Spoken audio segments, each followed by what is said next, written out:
From the home of the codebreakers and the birthplace of modern computing, this is the Bletchley Park podcast.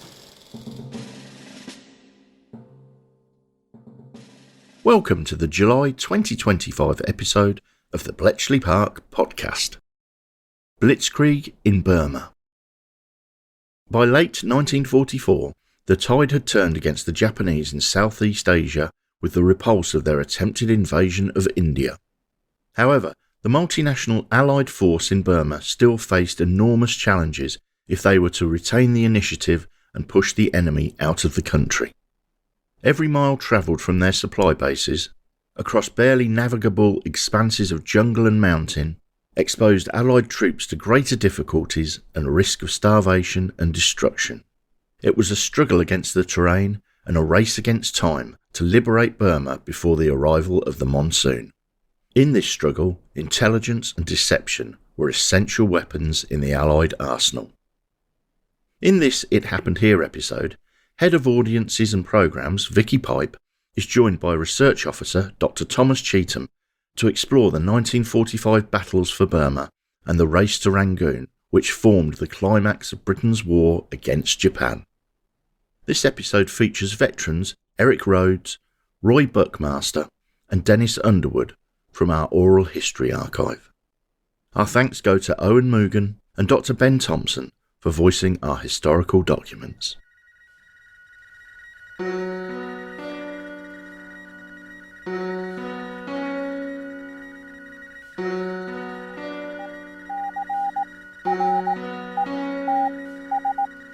This is Bletchley Park. It happened here.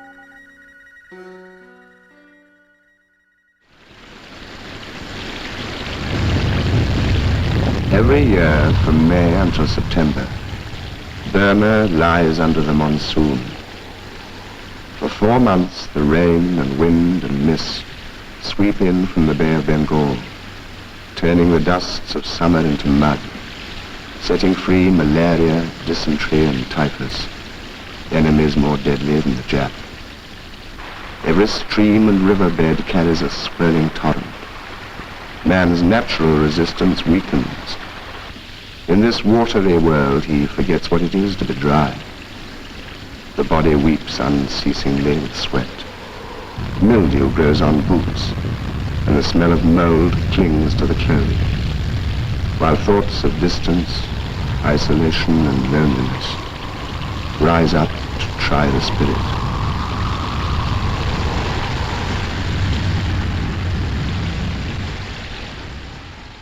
This episode, we are looking at events that focus around Burma and what was happening in 1945, and is in many ways a follow-on from an episode that we did last year, episode 167, called The Forgotten Army. So can you just remind us where we'd got to in that episode and where we're picking up the story today?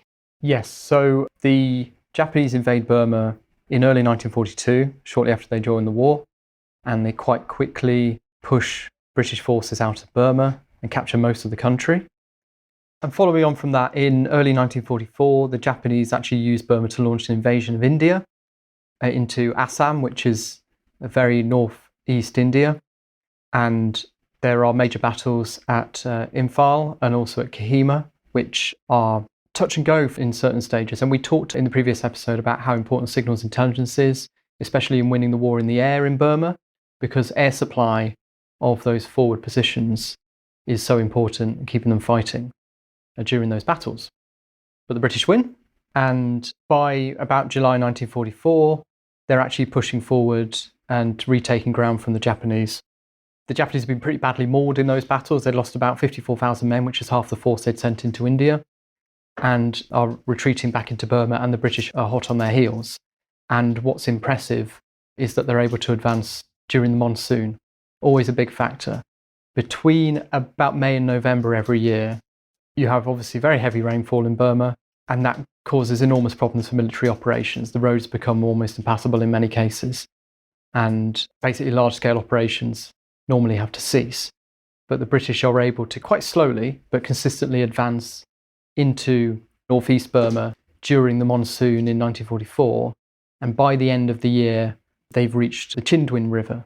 The geography of Burma is defined by several rivers. And if we look at northern Burma, these run north to south. You've got the Chindwin River in the west, and you've got the Irrawaddy in the east, running north to south. And they are the main kind of defensive lines for the Japanese, and they're the main obstacles for the British advance. Further south in the country, the Irrawaddy sort of veers westwards. And in the south of the country, you have the Irrawaddy on the west and the Sitang River on the east. And again, the geography will be significant. The British are basically having to advance across these rivers, and they provide good defensive positions for the Japanese. Whereas when the Japanese had invaded the country, they were able to follow the rivers. Now they're blocking the British advance back into the country.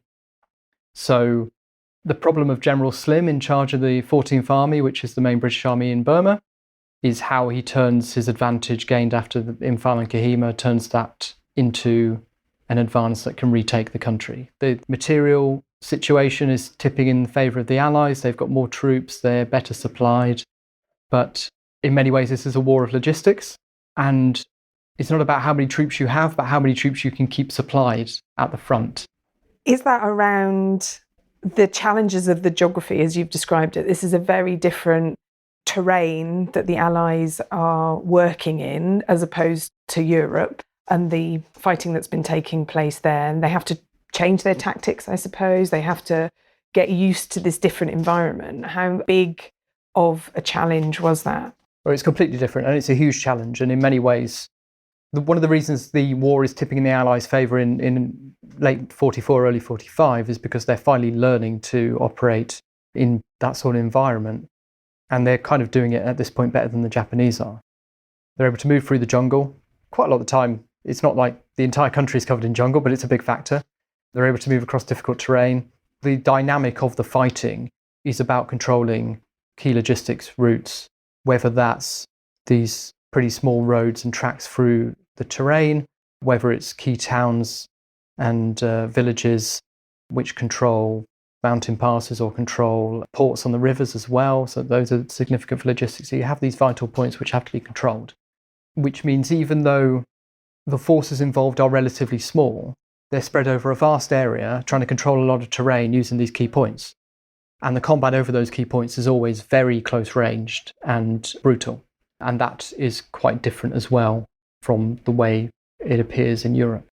One of our operators picked up a call sign which turned out to be from the 31st Japanese Division, which had disappeared for about 3 months previously. No one knew where it was. It had been thought that it was back in Rangoon. Instead of that, it was in the Assam foothills, not very far from 4 Corps HQ. That information was immediately sent through the channels and proved to be, as you might well imagine, very, very useful and vitally important indeed. The East Armour commanding officer did in fact have a signal from Delhi saying how valuable that had been, but that didn't happen until some time later because no one really knew what happened to all the messages that were being picked up. A lot of the transmissions gave a lot of information because they gave call signs and positions so that it was quite possible to trace the movement of the Japanese units, and that helped keeping track on what was actually happening relatively close at hand. We were housed, first of all, in huts and then in bashas. The huts were in the actual village, which was what Imphal was, rather than a town. Disturbing noises, because during the night, rats would run along the rafters in the huts, so that wasn't very pleasant, because there was always the danger that one might drop off into the top of your mosquito net, which wouldn't have been very pleasant.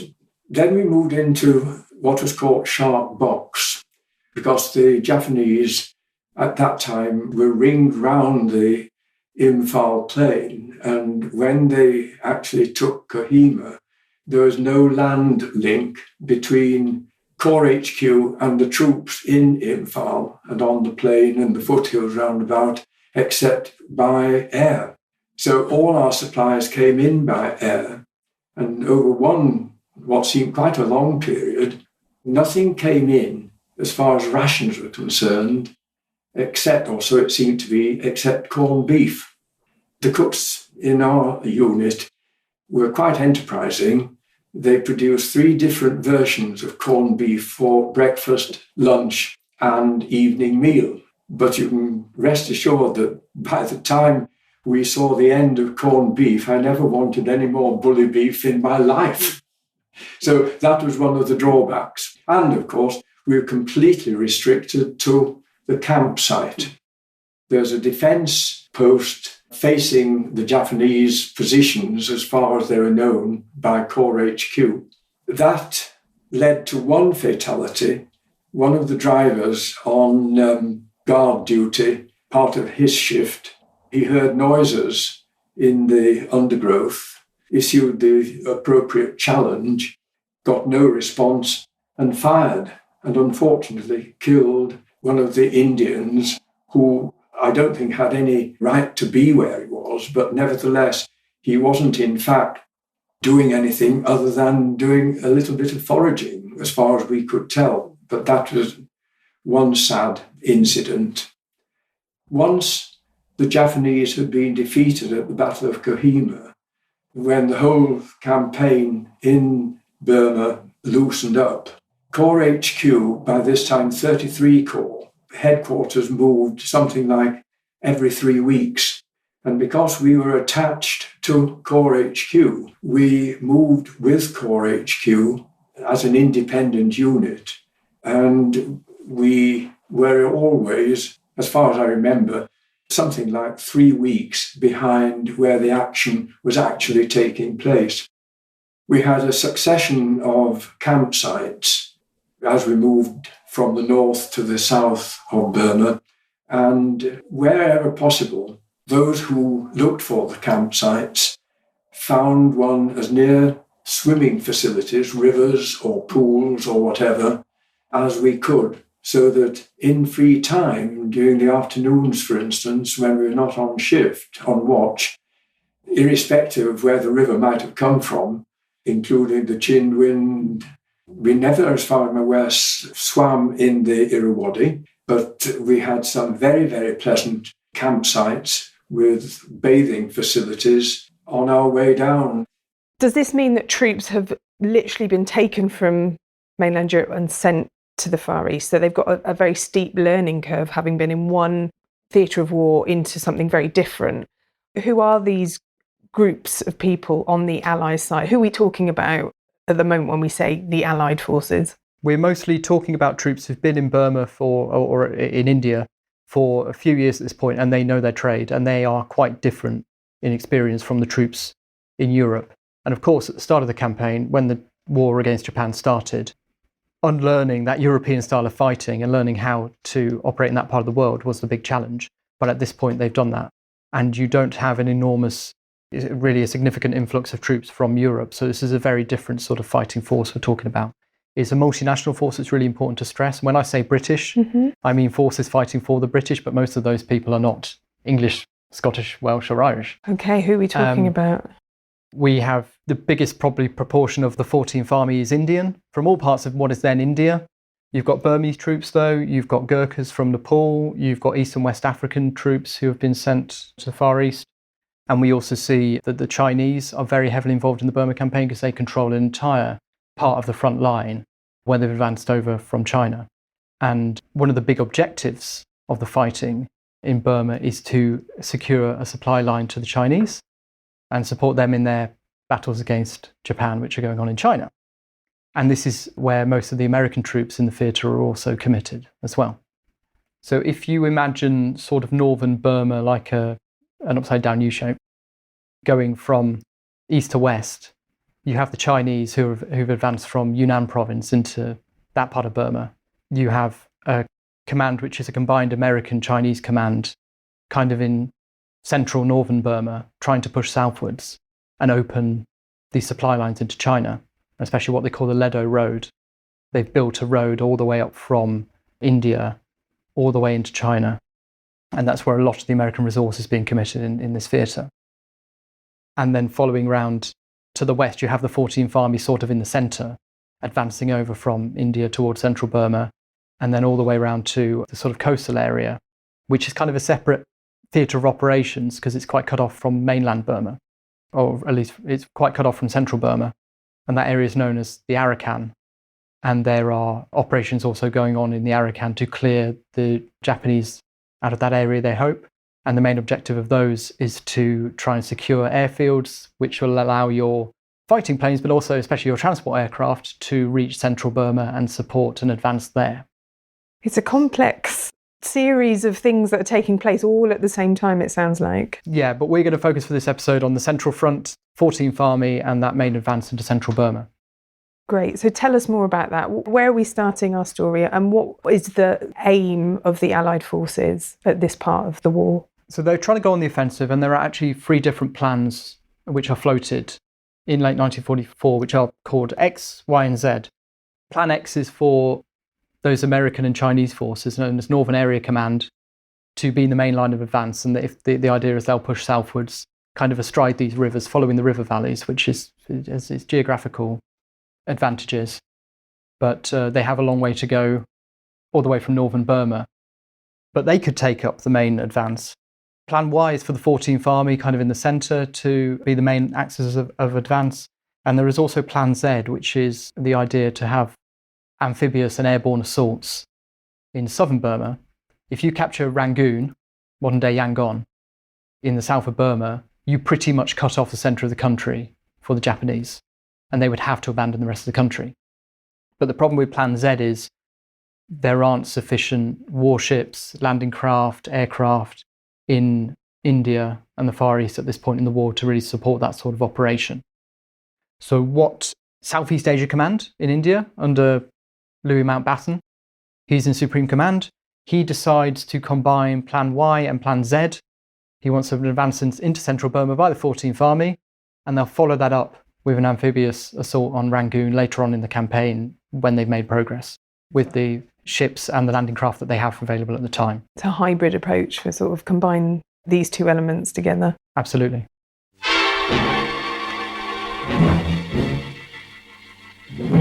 The British 14th Army in Burma jumped the gun on the monsoon season. The respite the Japanese armies had expected was not granted. Under constant air and ground pressure, the enemy was thrown back from Impal and Kohima. The enemy has been taught some new tricks in jungle fighting by the 14th. Ammunition dumps were left behind as the Nipponese fell back. The rising sun has begun to set throughout the Far East. Supreme Commander Mountbatten inspects his units in the Manipur sector.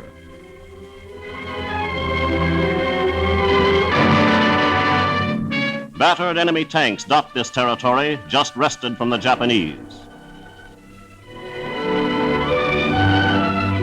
Hurricane fighter bombers sweep in to attack a jungle village. These versatile craft have not only helped remove the Jap to India, they are now hastening the liberation of Burma and the entire East Asia sector.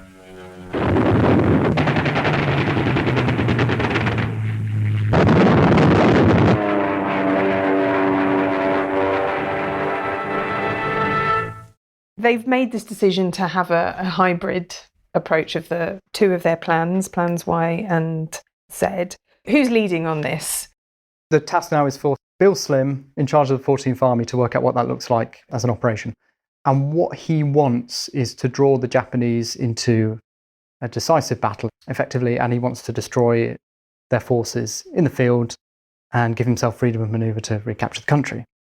And he thinks he's going to be able to do this because he thinks he understands how the Japanese think. They don't like to give up ground, they like to fight for the ground they have. He thinks he can draw them into battle. And there's an area between the Chindwin and the Irrawaddy rivers called the Shwebo Plain, which is pretty good fighting country, fairly flat and open, where he can use his armour, he can base airfields and keep his forces fairly well supplied. And if he can draw the Japanese into a fight in this area, he'll beat them and then be able to capture the rest of the country.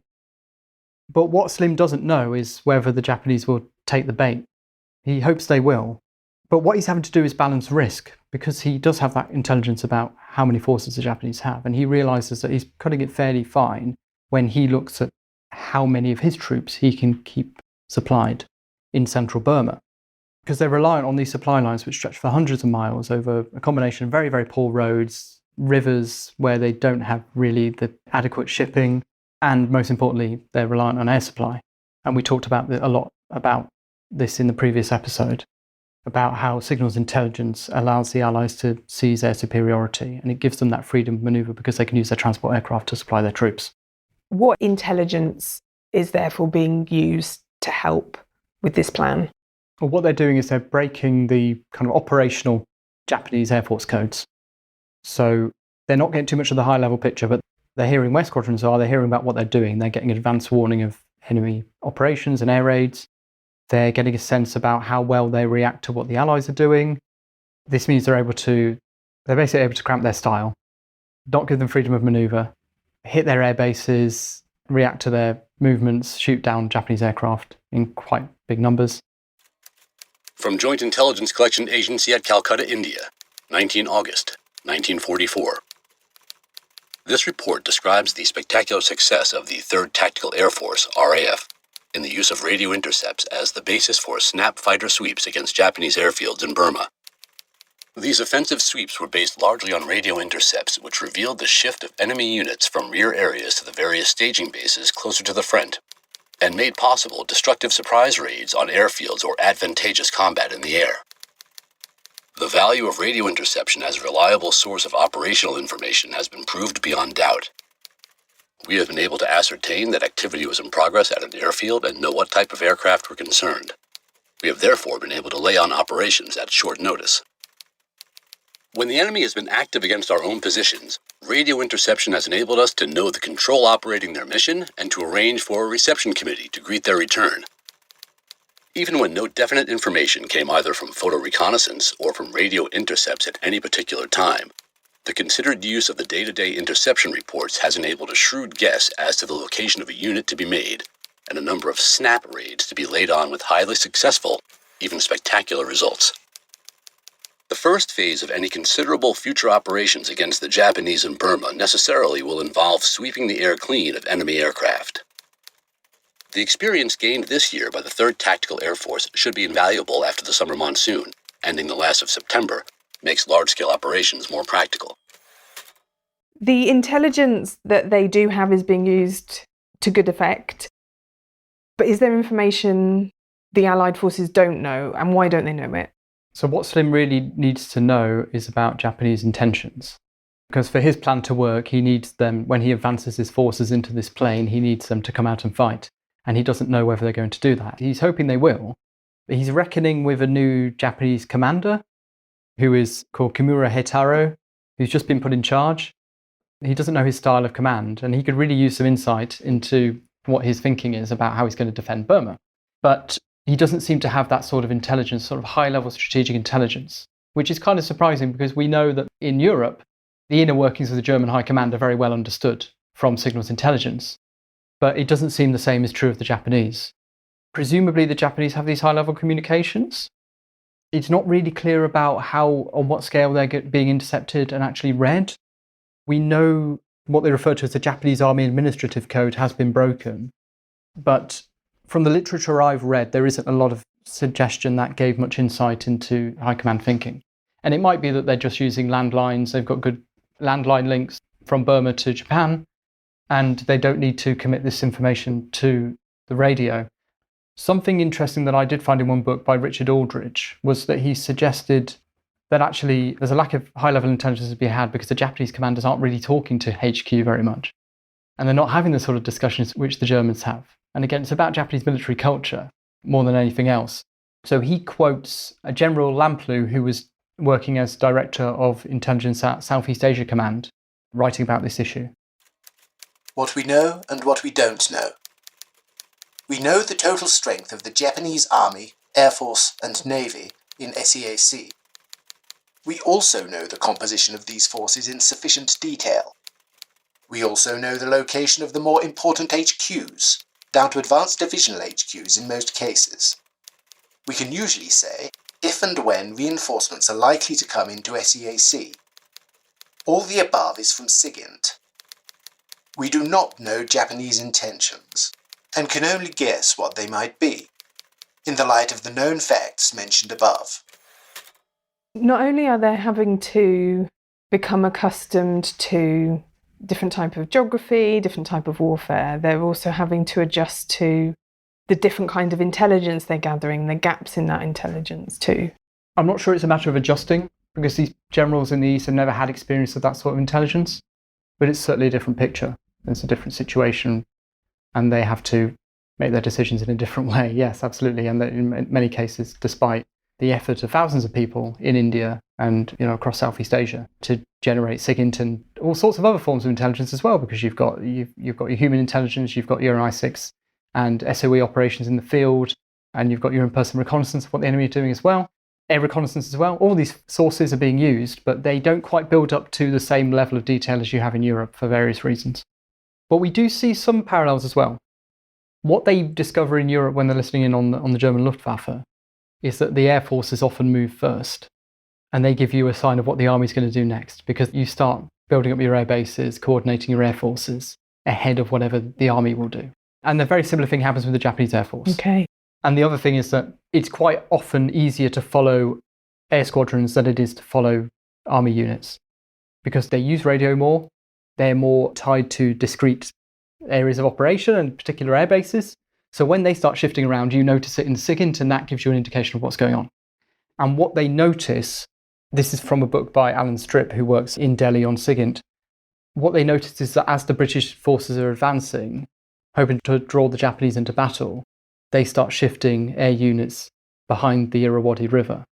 And that's an early indication that they're not actually going to do what Slim wants them to do, and they're not going to accept this decisive battle in central Burma.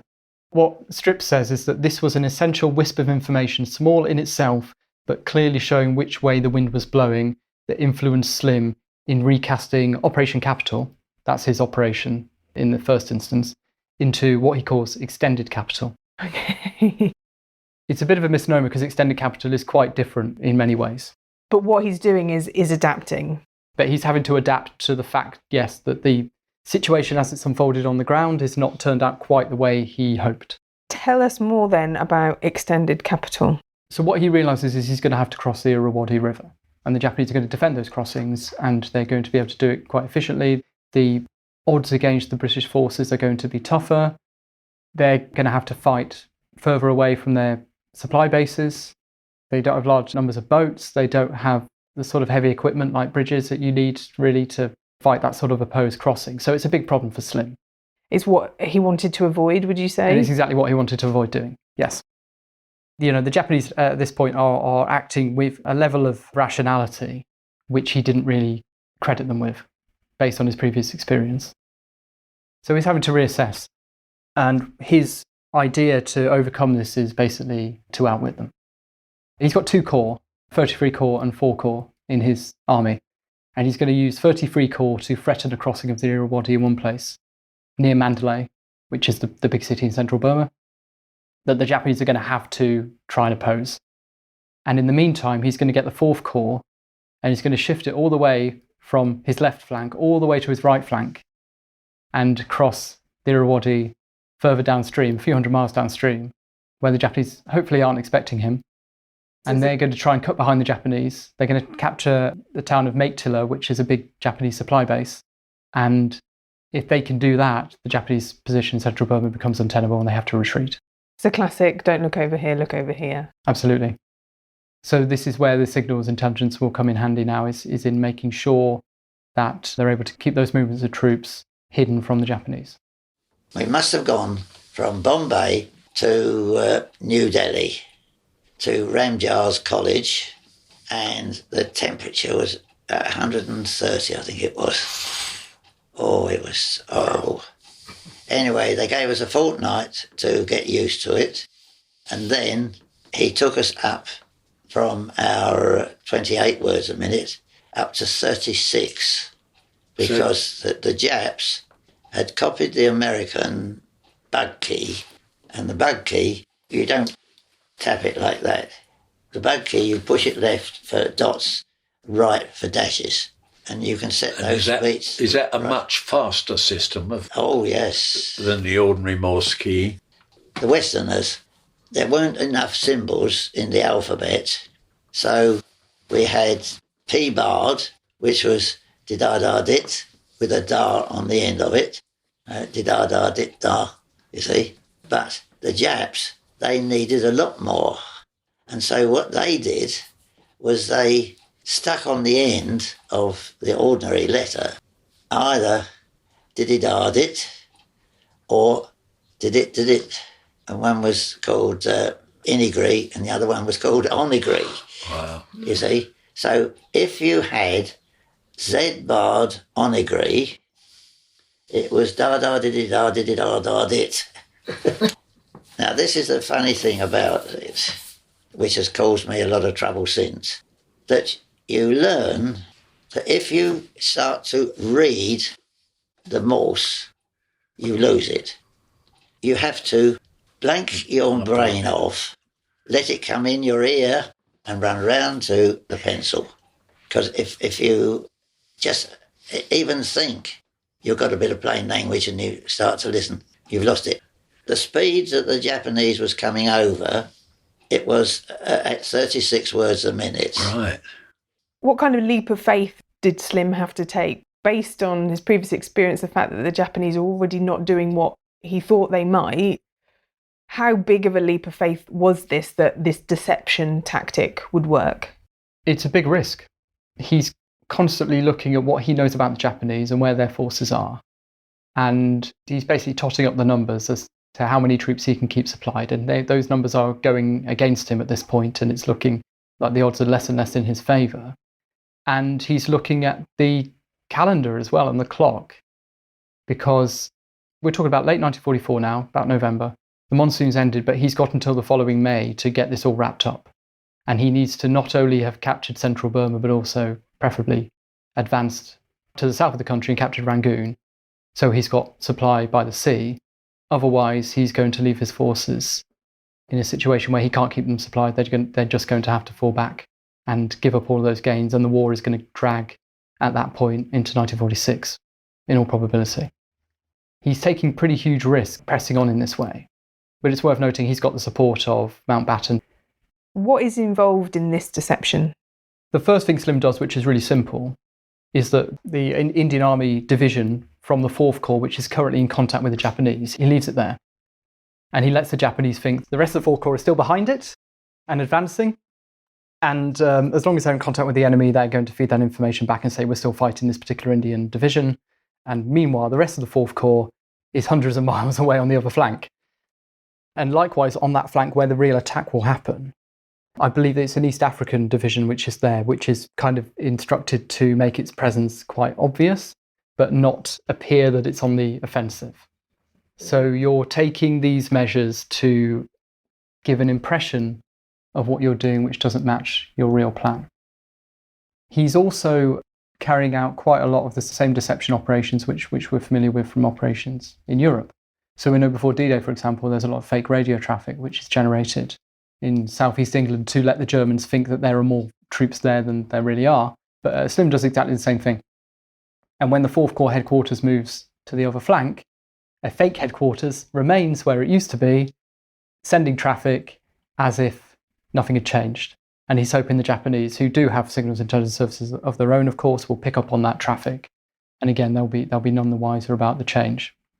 And another factor is, of course, it's air superiority again. You have to stop the Japanese spotting your flanking forces. A single aircraft spotting a column of tanks in the wrong place could give the whole game away. Yep. So they're trying to stop that happening as much as possible. And they're using signals intelligence to help them do that. Does all of these tactics work? That I don't really know. Okay. We know the Japanese didn't see the attack coming. The plan works. It's kind of hard to tell why. The evidence is slightly ambiguous. So we don't know if it was specifically they're picking up this, inverted commas, false whether the deception information actually works. Yeah, okay. It's hard to tell. A really interesting dynamic here is that what the British deceivers find is that the Japanese are often so bad at picking up on their deceptions, because their intelligence is generally pretty poor, that they feed them information expecting a particular response and it just doesn't have any effect.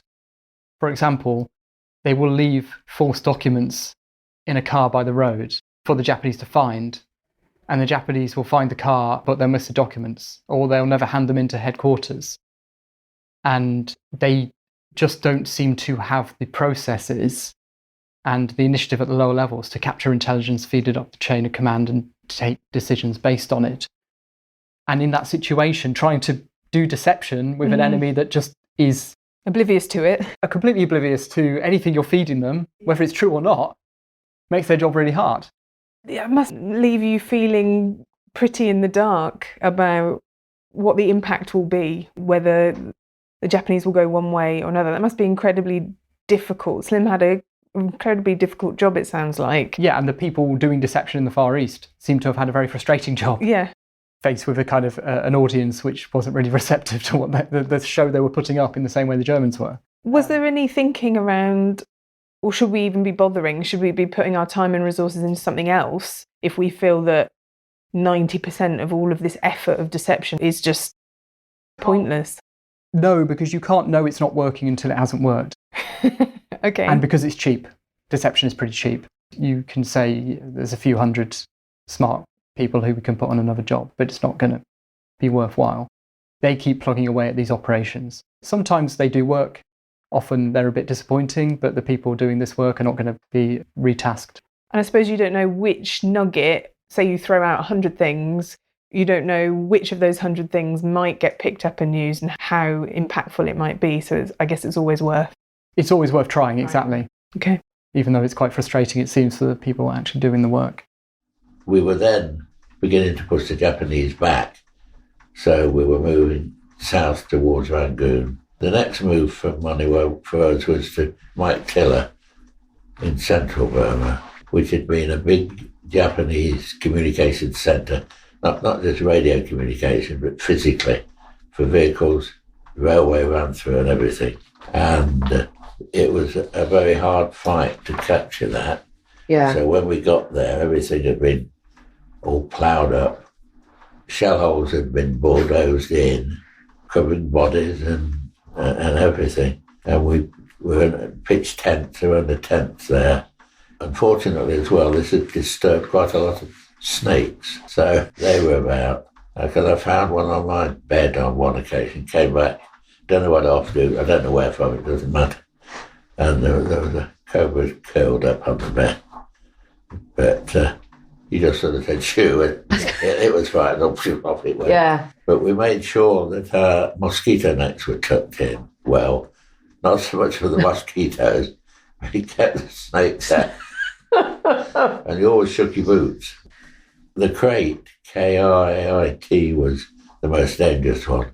Small, only probably about 10 inches long. If you got bitten by that, it was sort of a question of goodbye. Oh, right. But I mean, you must have had incidents. Oh, you didn't? No, nobody got bitten, anything like that. In fact, the only casualty we had in our unit, from a military point of view, was the orderly room sergeant, who then had reached the stage of being due for demob after the war, and he shot himself. Why? Nobody knew. He didn't want to go home. That was all. Yeah. And one of the other sections, 5-act Special Wireless section, that was an all-British one. They were in the Imphal Kohima box when that was surrounded by Japs, and one of the officers got shot in the arm. And considering that they were basically on opposite sides of a tennis court, it's amazing that there were no more casualties. And I've seen their copy of their war diary where the medical officers said that they were still in quite good condition, but if it continued for another couple of weeks, he couldn't vouch for what condition they would be in, because they were doing intercept, then they were manning the barricades, so to speak, with rifles or brain guns and whatnot. So they were doing a dual role. Don't know when they got sleep. No. What were the conditions like for you? General living conditions, what were they like for you?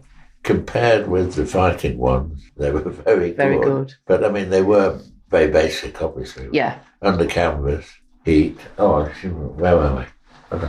So whether or not we truly understand if it was the deception or for other reasons, you said that the Japanese army don't see the attack coming? Yeah, so in short, Slim is able to get his 4th Corps where he needs it, ready to cross in the correct place for this kind of flanking move.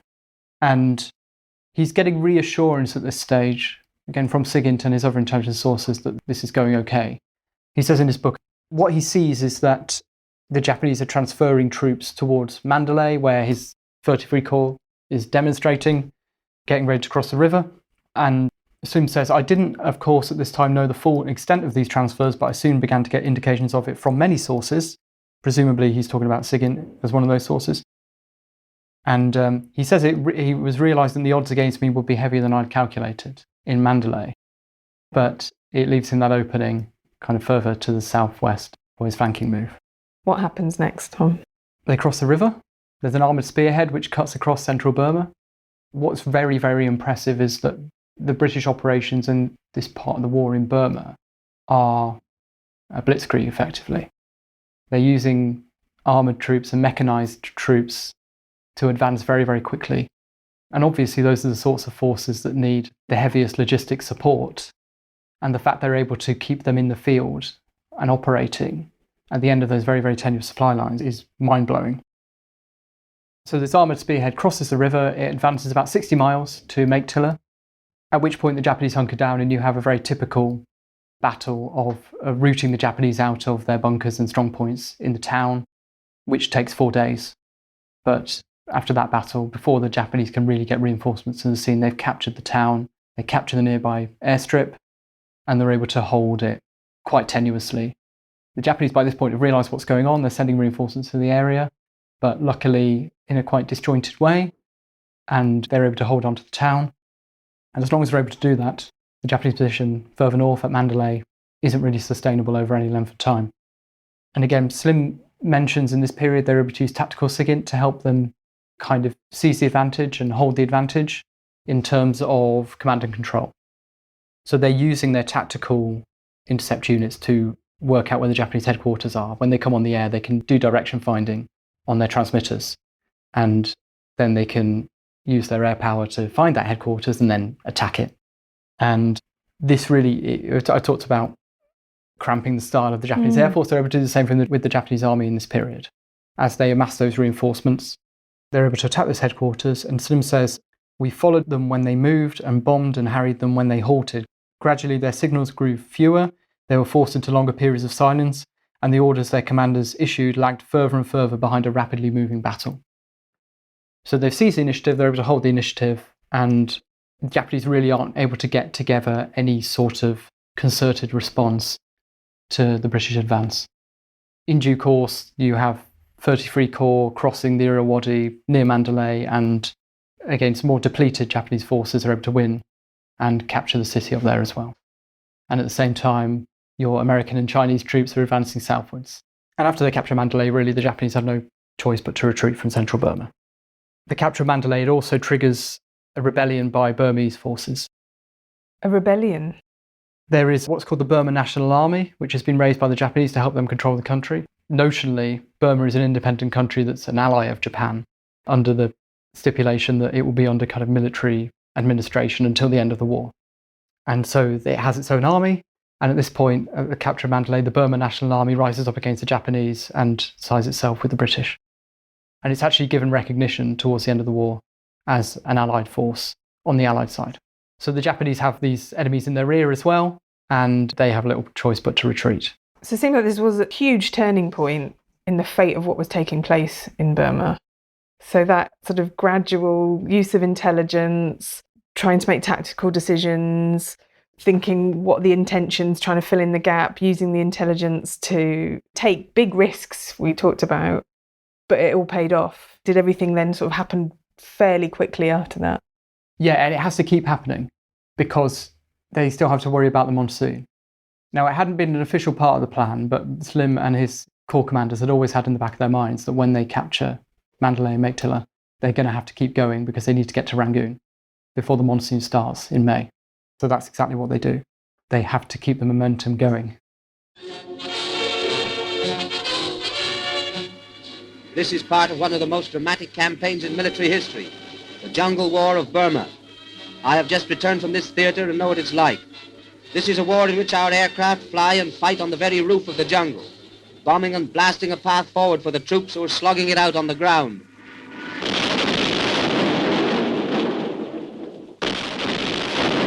As the 14th Army fight their way into Burma, two immense obstacles have lain across their path. One is the jungle-covered mountains. The other is the swift-running river of the Chindwin. Over the Chindwin, and at this very place, Field Marshal Alexander led the rear guard of the British Army in Burma when they retreated into India 3 years ago. Now it is the Japanese who are in retreat. There go the first British patrols, following up the enemy.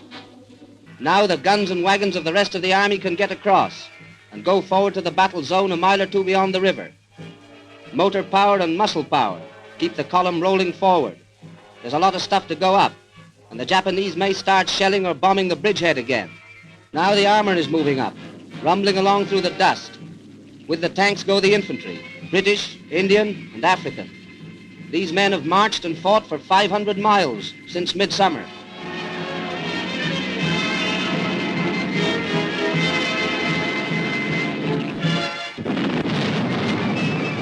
Guns, tanks, and infantry are pressing forward into the land beyond the river. In endless columns, the 14th Army are converging on the road to Mandalay. There may be 14th Army soldiers here in this audience, home on leave from Burma, and if there are, they can take this message back. Britain is proud of them.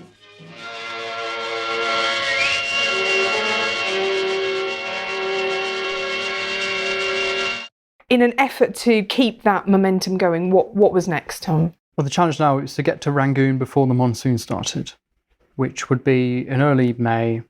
So that gave them about 30 days And cutting it to fine. cross 250 miles of country, which is about 8 or 10 miles a day. And for Burma, that's quite a rapid advance. And if they got held up, again, the further they went from their supply bases, the greater the problems there would be.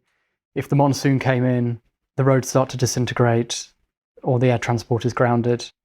So the risk just gets greater and greater as you go on. And again, Slim organises kind of armoured spearheads which push forwards, try and keep the Japanese off balance, occasionally kind of overrunning Japanese units that aren't expecting them. They're capturing line of supply troops, they're capturing supply dumps.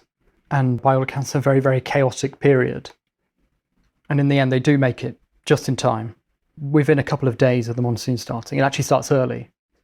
So they cut it fine and reach southern Burma, and actually Rangoon is abandoned by the Japanese, so they don't have to fight for the city. And at this point, they kind of launch Plan Z, which has been repackaged as Operation Dracula. Okay. And they have these airborne and naval landings to secure Rangoon. Although at that point, it had actually already been captured, arguably, by the RAF. There's an interesting incident where a Mosquito pilot is flying over the city, and he notices it looks unoccupied, so he lands at the airfield and kind of hikes into town. And he's the first Allied serviceman on the ground, and he's there when this landing force arrives in the city, just maybe a day or two later. So it has been completely abandoned. So by this point, yeah, the Japanese have given up and they've left Burma.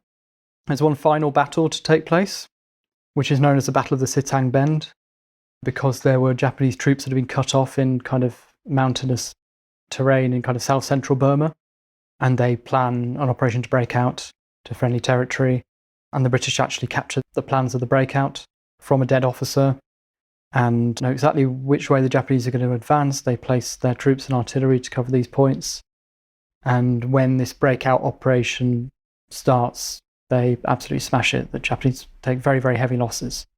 Some of them make their way to safety, but often they're kind of marching straight into British artillery fire on these roads.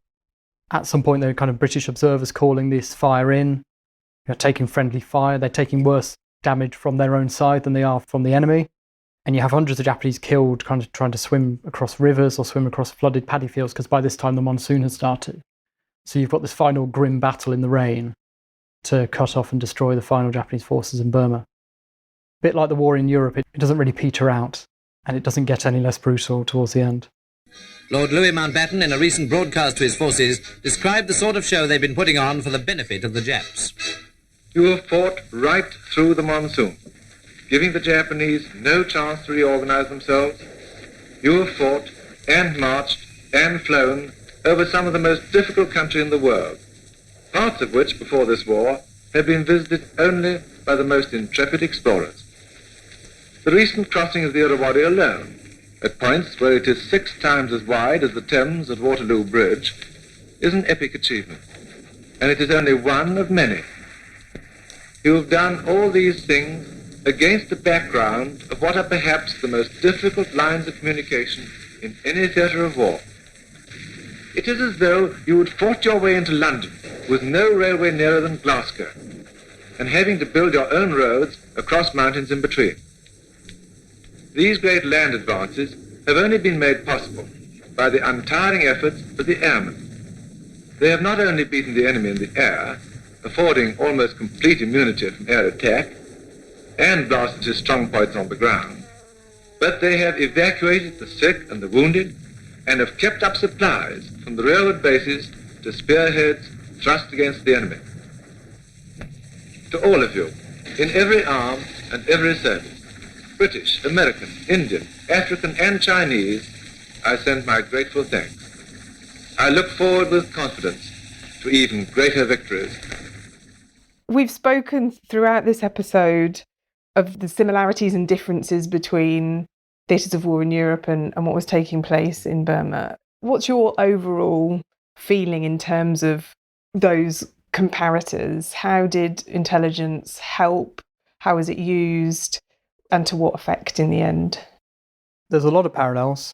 I think signals intelligence genuinely isn't as good in the East as it is in the West, but it's clearly making a very important contribution, mostly on that kind of tactical, kind of operational level, especially with the air war, but increasingly during the campaign on the ground as well.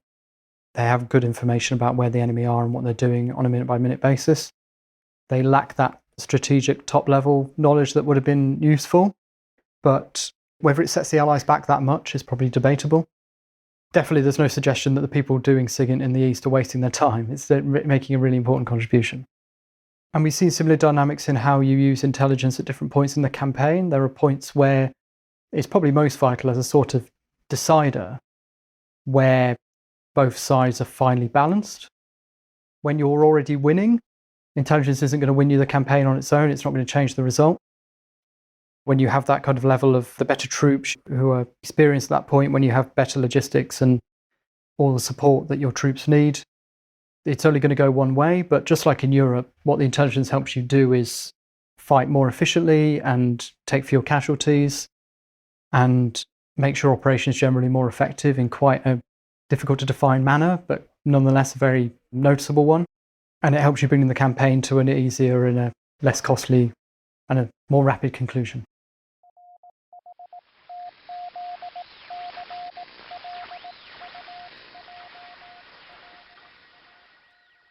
Thanks to the paid and volunteer staff, visitors and veterans who took part in this podcast.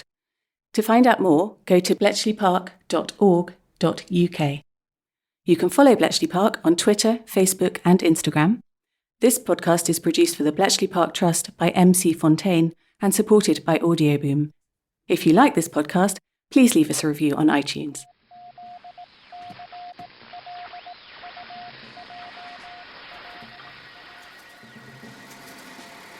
Thanks for listening, and we'll have more decrypts from the home of the Codebreakers next month.